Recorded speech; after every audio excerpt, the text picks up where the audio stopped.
In the vast expanse of space, where advanced civilizations traverse the stars like we cross streets, humanity's reputation was unique. We weren't known for our cutting-edge technology or our sophisticated spacefaring vessels. No, humans had earned quite a different reputation among the galactic community. We were the species that kept using outdated technology long after everyone else had moved on. And somehow, against all odds, we kept making it work. This particular story begins at a joint military exhibition on New Terra, where various species showcased their latest defense technologies. The human contingent had brought along something that made our alien allies scratch their heads in bewilderment. An old M1A2 Abrams tank, a relic from the early 21st century that we kept in service through countless modifications and upgrades. "You still use these primitive combustion-based vehicles?" a tall, silver-skinned Xylaxian engineer asked, his three eyes blinking in synchronized amusement. "We moved beyond tracked vehicles centuries ago." He gestured toward their own contribution, a sleek, hovering weapons platform that hummed with antimatter technology. The human commander, a weathered veteran with graying hair, just smiled. She'd heard it all before. "Old Reliable here has gotten us through more scrapes than I can count," she said, patting the tank's sturdy armor. "Sometimes the old ways work just fine." The gathering of alien officials and engineers continued their tour, occasionally glancing back at the tank with barely concealed smirks and whispers. To them, it was like seeing someone bring a horse-drawn carriage to a showcase of supersonic jets. But they didn't understand something fundamental about humanity. We didn't just keep old technology because we were stubborn. We kept it because we learned to make it dance. That understanding came 3 days later, when the exhibition turned from a peaceful showcase into a desperate fight for survival.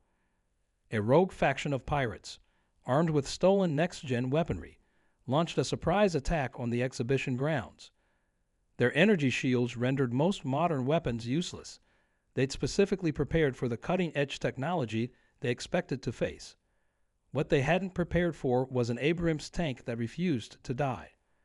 The first sign that something was different about this primitive vehicle came when it absorbed a direct hit from a plasma cannon that had melted through 3 modern vehicles. The specially modified composite armor, layered with materials that hadn't even existed when the tank was first built, held firm. The pirates' confused expressions were visible even from a distance. "Still think our old tank is funny." The commander's voice crackled over the general frequency as the Abrams engine roared to life. The sound was unlike anything the aliens had heard before, a deep, thunderous growl that seemed to shake the very ground. It was about to demonstrate why humanity's outdated military doctrine had earned our species the nickname the Crazy Ones among galactic veterans. No one was laughing anymore. The pirates had brought the latest in energy shielding and anti-gravity technology, but they were about to learn a lesson that countless others had learned before. There's something terrifying about facing a piece of human engineering that refuses to acknowledge it should be obsolete. As the Abrams rolled forward, its tracks leaving deep imprints in the soft earth, even the most skeptical alien observers fell silent. They were about to witness firsthand why humans had survived countless conflicts against technologically superior foes. Sometimes the oldest solutions were the best ones, especially when combined with humanity's knack for impossible modifications. And this old tank, it was about to show everyone exactly why you should never underestimate human engineering. The first ground from the Abrams' main gun echoed across the exhibition grounds with a thunderous crack that made several alien spectators flinch. The 120mm shell, modified with a specialized core that the human engineers had kept strictly classified, struck the pirates' lead vehicle.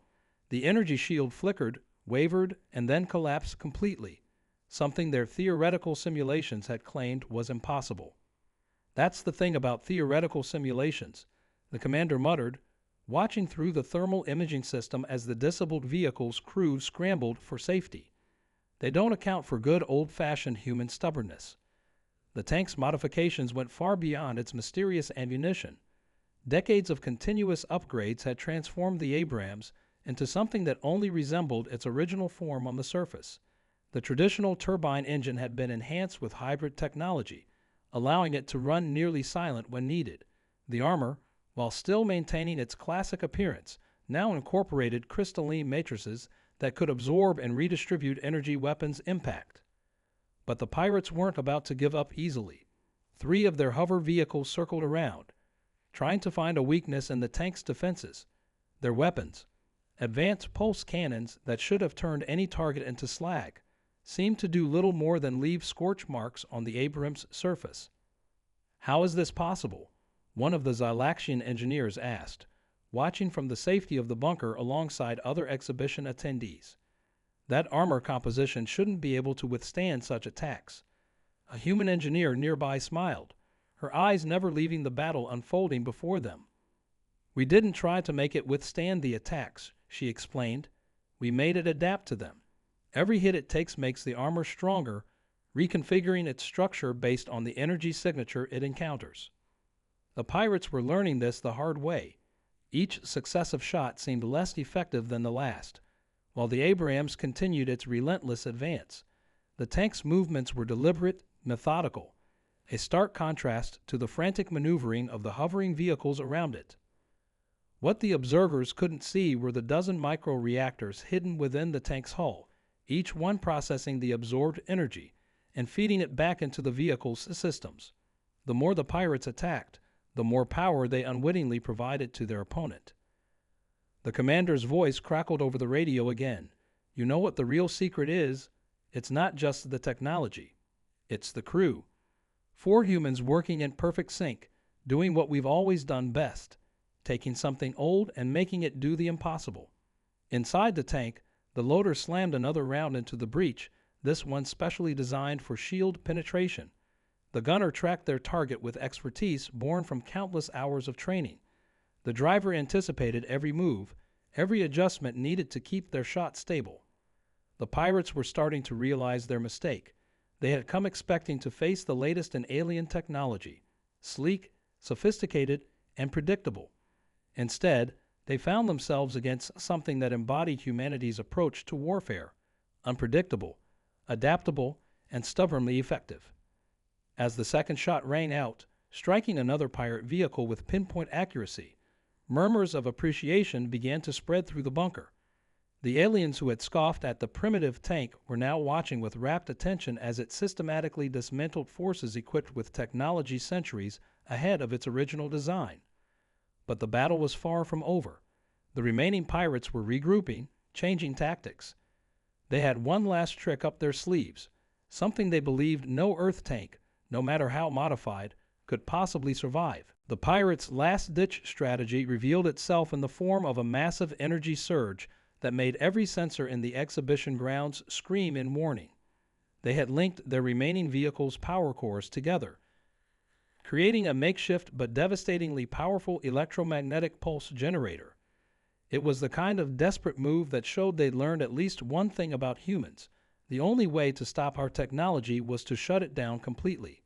All non-essential systems offline, the commander ordered, her voice steady despite the tension. The Abrams crew worked with practiced efficiency, switching to backup systems that their alien observers didn't even know existed.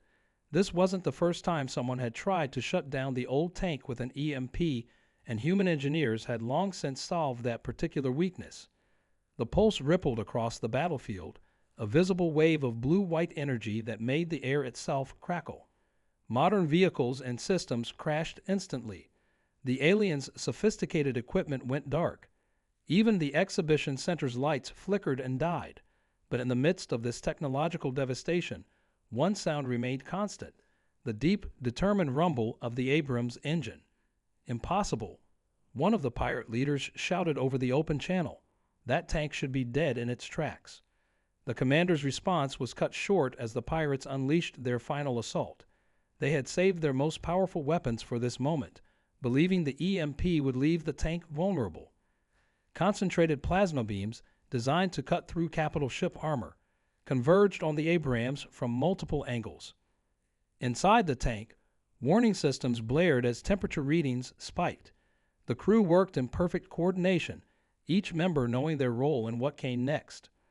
The loader prepared their own secret weapon, a round that the human engineers had developed specifically for situations when they were completely outgunned.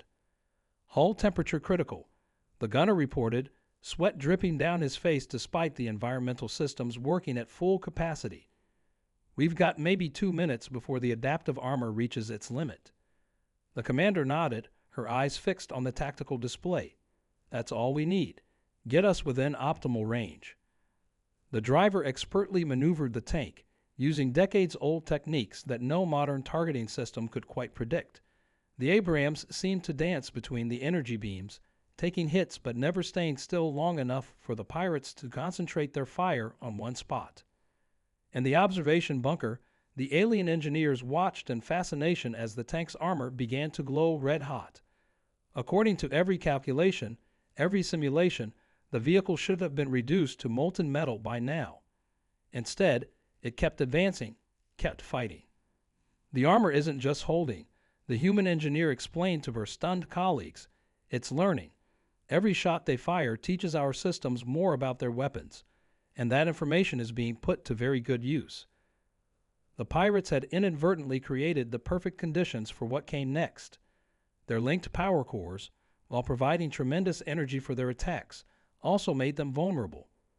All they had done was gather their ships into an ideal target grouping, exactly where the commander wanted them. As the Abrams' armor reached critical temperatures and warning alarms screamed through the crew compartment, the commander gave the order they'd been waiting for. The gunner's hands moved to the specialized firing controls, and the loader sealed the breach with their last, most devastating round. Time to show them why you never corner a human, the commander said quietly, her finger hovering over the firing authorization switch. Whatever happened next would either prove the true genius of human engineering or, well, they'd find out in about 3 seconds. Just as the commander's finger pressed the firing switch, something unexpected happened. The pirates' energy readings suddenly doubled, then tripled. They had concealed their true capabilities. What everyone had assumed was their full power was merely a fraction of their actual strength. Through their linked systems, they channeled enough energy to rival a small star. Status report. The commander barked, pulling her hand back from the switch as new data flooded their screens. The specialized round they loaded was designed for the pirates' previous power levels. At this new magnitude, it might not be enough. Worse, a miscalculation now could result in an explosion that would take out not just the pirates, but the entire exhibition grounds. The pirate's energy signature doesn't match any known configuration, the gunner reported, his fingers flying over the controls as he recalculated their firing solution. They're using some kind of quantum multiplication effect. Our targeting computers can't make sense of it. The human engineer in the bunker suddenly grabbed her data pad, her eyes widening as she analyzed the readings. Those aren't just pirate ships, she announced to the stunned observers. They're using prohibited Nexus-class power cores, the kind that can tear holes in space-time if they overload. The aliens who had previously mocked the Abrams' primitive design now watched in horrified fascination as the tank crew faced a decision that could affect the entire sector. The pirates had essentially turned themselves into a makeshift quantum bomb, believing that the humans would back down rather than risk triggering a catastrophic reaction. They didn't know humans very well. Inside the tank, the commander made a decision that would have seemed insane to any other species. Instead of retreating, she ordered the driver to advance. Load the backup round, she commanded, her voice carrying the weight of centuries of human military tradition. The one we were told never to use. The loader's eyes widened.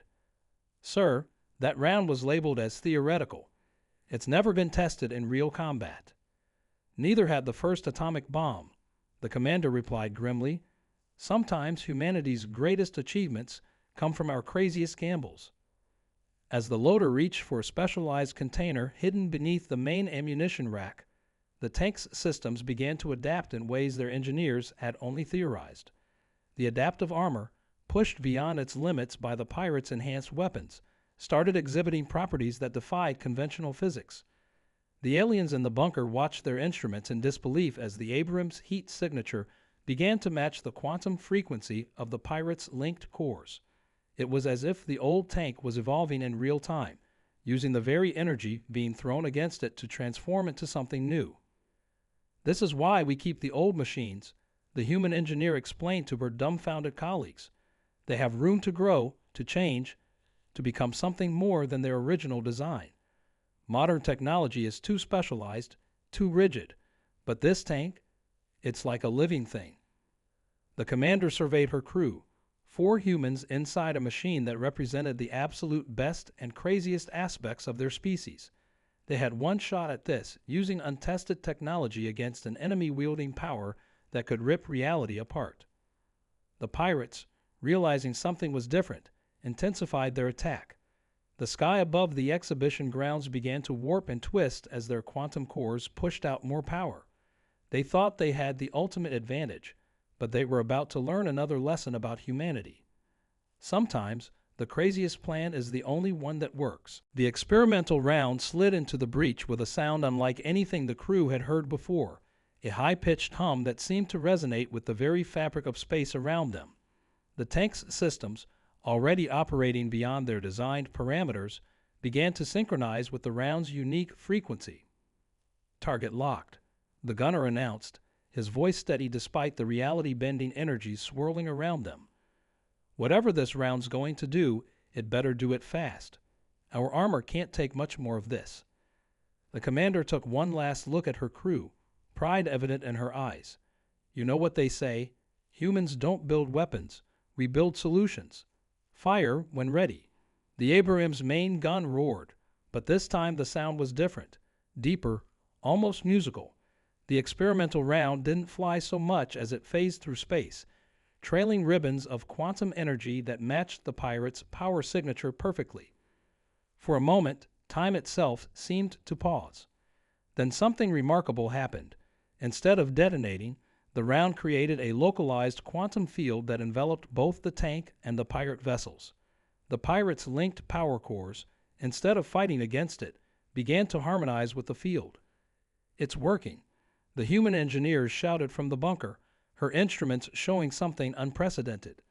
"The round isn't destroying their power cores, it's synchronizing with them." The pirates realized too late what was happening. Their sophisticated quantum technology, designed to tear reality apart, was being redirected by something they dismissed as primitive. The Abrams wasn't just fighting back, it was using their own power against them. With a flash that temporarily blinded every sensor in range, the quantum field collapsed inward. When vision returned, the pirate vessels hung motionless in the air, their once mighty energy cores reduced to normal power levels. The tank's experimental round had done the impossible. It had created a quantum feedback loop that forced their systems to stability. But the story wasn't over. As the commander prepared to accept the pirates' surrender, her crew noticed something strange. The tank's systems, merged with the quantum energies they just manipulated, began displaying readings that no one could explain. The old Abrams had changed, evolved into something more than just a tank. "Sir," the gunner called out, his voice filled with wonder, "you might want to see this. According to these readings, we didn't just stop their quantum cores. We've somehow integrated their capabilities into our systems. The tank, it's learning." The alien observers watched in amazement as the Abrams began to hover slightly above the ground, its tracks still spinning, but no longer touching the earth. The primitive vehicle had absorbed and adapted the very technology that was meant to destroy it. "That's the thing about human engineering," the commander said with a smile, watching the pirates surrender through a heads-up display that now included quantum overlay information. "We don't just build things to last. We build them to grow." As security forces moved in to apprehend the pirates, the human engineer in the bunker turned to her alien colleagues. "Now do you understand why we keep the old machines? They're not relics. They're foundations. Every piece of technology humanity has ever built carries within it the potential to become something more." The Abrams settled back to the ground, its systems humming with new power. The exhibition hadn't just showcased human military technology. It had demonstrated why our species had survived and thrived among the stars. Not because we had the most advanced technology, but because we understood something fundamental. True innovation isn't about replacing the old with the new. It's about letting them evolve together. In the days following the incident, the exhibition grounds became a hub of unprecedented cooperation between human and alien engineers. The Abrams tank, now a hybrid of classical human engineering and advanced quantum technology, drew crowds of curious observers from across the galaxy. The very beings who had once scoffed at its primitive design now spent hours studying its adaptive systems. The human commander found herself giving impromptu lectures about Earth's military history, explaining why we never fully abandoned our outdated technology. Each generation of human weapons carries the lessons learned from every battle before it, she explained to a group of fascinated alien officials. When you throw away the old, you lose those lessons. But when you build upon them, you create something truly remarkable. The captured pirates, facing justice for their actions, revealed that they had specifically targeted the exhibition because they believed Earth's military technology would be the easiest to overcome. Their sophisticated scans had failed to detect the true capabilities hidden within the seemingly primitive tank. It was a mistake that would change galactic military doctrine forever. Research teams discovered that the quantum integration wasn't just a one-time occurrence. The tank continued to evolve, its systems becoming more sophisticated with each passing day. But crucially, it never lost its core characteristics, the reliability, durability, and adaptability that had made the Abrams legendary in the first place.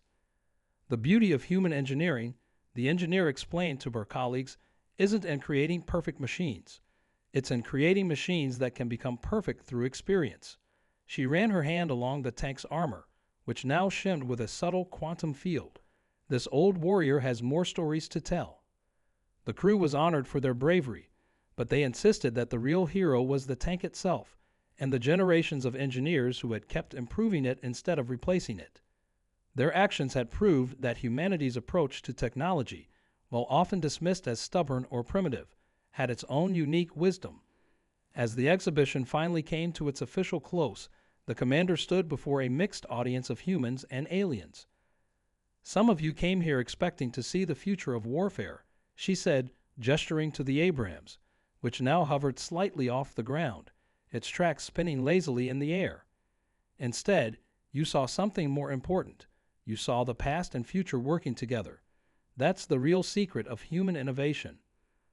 The tank was officially retired from active service after the incident, not because it was outdated, but because it had become something entirely new.